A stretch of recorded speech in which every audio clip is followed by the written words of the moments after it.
ನನ್ನೆಲ್ಲ ಪ್ರೀತಿಯ ವೀಕ್ಷಕರಿಗೆ ಪ್ರೀತಿಯ ನಮಸ್ಕಾರಗಳು. ಸೋತು ಹೋದೆ ಎಂದು ಅನಿಸಿದಾಗ ಹೋರಾಡುತ್ತೇವಲ್ಲ, ಗೆಲುವು ದಕ್ಕುವುದು ಆಗಲೇ. ಅದಕ್ಕೆ ಸೋತೆವು ಎಂದು ಕೈಕೊಟ್ಟು ಕೂರಬೇಡಿ. ಅದನ್ನೇ ಸ್ಫೂರ್ತಿಯಾಗಿ ತೆಗೆದುಕೊಂಡು ಮುನ್ನುಗ್ಗಿ. ಎಲ್ಲವೂ ಸಾಧ್ಯವಾಗುತ್ತದೆ.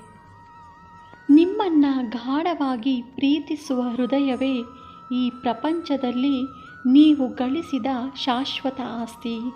ನೀವು ಎಷ್ಟೇ ಸಂಪಾದಿಸಿ ಕೂಡಿಟ್ಟರೂ ಪ್ರೀತಿ ಇಲ್ಲದ ಹೃದಯ ಇಲ್ಲದ ಮೇಲೆ ಎಲ್ಲವೂ ಮಣ್ಣು ಪಾಲಾಗುತ್ತವೆ. ಯಾರು ಸದಾಕಾಲವೂ ಪ್ರತಿಯೊಂದರಲ್ಲಿಯೂ ಸಂಶಯವನ್ನು ತೋರುತ್ತಾರೋ ಅವರು ಈ ಲೋಕದಲ್ಲಿ ಮಾತ್ರವಲ್ಲ, ಈ ಸೃಷ್ಟಿಯ ಯಾವುದೇ ಭಾಗದಲ್ಲಿಯೂ ಸಂತಸದಿಂದ ಇರಲು ಸಾಧ್ಯವಿಲ್ಲ. ನಾಳೆಯ ಚಿಂತೆಯನ್ನು ಬಿಡು.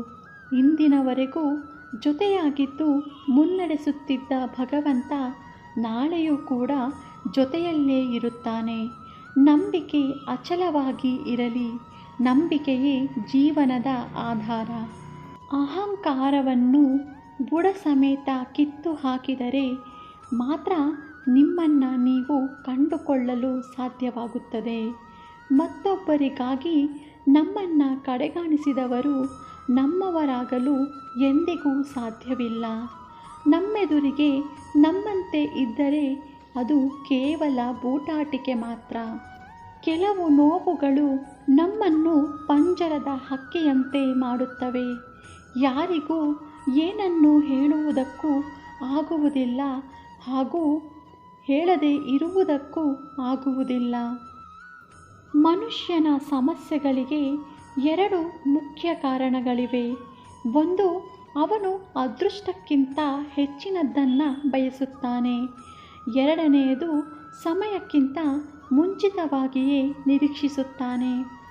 ಮಿತಿ ಮೀರಿದ ಕನಸು ಜೀವನವನ್ನು ನಾಶಗೊಳಿಸಿದರೆ, ಹಿಡಿತ ತಪ್ಪಿದ ಮನಸ್ಸು ಜೀವವನ್ನೇ ಬಲಿ ಪಡೆಯುತ್ತದೆ.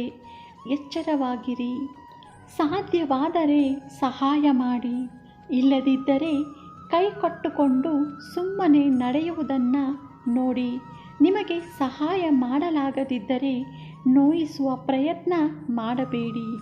ಎಲ್ಲಿ ನಿನ್ನ ಅದೃಷ್ಟ, ಎಲ್ಲಿ ನಿನ್ನ ಹಣ, ಎಲ್ಲಿ ನಿನ್ನ ಶ್ರೀಮಂತಿಕೆ, ಎಲ್ಲಿ ನಿನ್ನ ಅಂದ ಚಂದ, ಎಲ್ಲಿ ನಿನ್ನ ಸ್ನೇಹಿತರು, ಎಲ್ಲಿ ನಿನ್ನ ಪ್ರೀತಿ, ಎಲ್ಲಿ ನಿನ್ನ ತಂದೆ ತಾಯಿ, ಎಲ್ಲಿ ನಿನ್ನ ಹೆಂಡತಿ ಮಕ್ಕಳು, ಎಲ್ಲವೂ ಭ್ರಮೆ.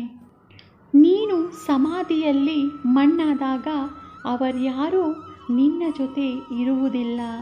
ಕೇವಲ ನಿನ್ನ ದೇಹ ಮಾತ್ರ ನಿನ್ನೊಂದಿಗೆ ಇರುತ್ತದೆ. ಅದು ಕೂಡ ಸ್ವಲ್ಪ ಸಮಯ ಮಾತ್ರ. ಜೀವನದಲ್ಲಿ ಎರಡು ರೀತಿಯ ವ್ಯಕ್ತಿಗಳನ್ನು ನಾವು ಯಾವುದೇ ಕಾರಣಕ್ಕೂ ನಂಬಲೇಬಾರದು. ಒಂದು, ಅವರಿಗೆ ಅವಶ್ಯಕತೆ ಬಿದ್ದಾಗ ಹತ್ತಿರ ಬರುವವರನ್ನು. ಎರಡನೆಯದು, ನಮಗೆ ಅವಶ್ಯಕತೆ ಇದ್ದಾಗ ದೂರ ಹೋಗುವವರನ್ನು. ಜನ ಎಷ್ಟೇ ಕೆಟ್ಟ ದೃಷ್ಟಿ ನಿಮ್ಮ ಮೇಲೆ ಹಾಕಿದರೂ ಪರವಾಗಿಲ್ಲ. ಆ ಭಗವಂತ ನಿಮ್ಮ ಮೇಲೆ ಇಟ್ಟ ದೃಷ್ಟಿಯ ಮುಂದೆ ಯಾವ ಕೆಟ್ಟ ದೃಷ್ಟಿಗಳು ತಾಕುವುದಿಲ್ಲ. ಹೆದರಬೇಡಿ. ನಮ್ಮಲ್ಲಿ ಧ್ಯಾನ ಹೆಚ್ಚಾದಂತೆ ಜ್ಞಾನವೂ ಕೂಡ ಹೆಚ್ಚಾಗುತ್ತದೆ. ಜ್ಞಾನ ಹೆಚ್ಚಾದರೆ ಮೌನವೂ ಹೆಚ್ಚಾಗುತ್ತದೆ. ಮೌನ ಹೆಚ್ಚಾದರೆ ಮನಃಶಾಂತಿ ದೊರೆಯುತ್ತದೆ. ಹಾಗೂ ನಂಬಿಕೆಗಳು ವ್ಯಕ್ತಿತ್ವವನ್ನು ಸಾಬೀತುಪಡಿಸುವುದಿಲ್ಲ. ನಮ್ಮ ವರ್ತನೆಗಳೇ ವ್ಯಕ್ತಿತ್ವದ ಪ್ರತಿರೂಪವಾಗಿರುತ್ತವೆ. ಯಾರು ಹೊರಗೆ ನೋಡುತ್ತಾರೋ ಅವರು ಕನಸು ಕಾಣುತ್ತಾರೆ. ಯಾರು ತಮ್ಮೊಳಗೆ ನೋಡಿಕೊಳ್ಳುತ್ತಾರೋ ಅವರು ಜಾಗೃತರಾಗುತ್ತಾರೆ. ನಮ್ಮ ಪ್ರತಿಯೊಂದು ಕರ್ಮಗಳು ಫಲಿತಾಂಶದ ಗತಿಯನ್ನು ನಿರ್ಧರಿಸುತ್ತದೆ. ಎಲ್ಲಿ ದಯೆಯೋ ಅಲ್ಲಿ ಧರ್ಮವಿರುತ್ತದೆ.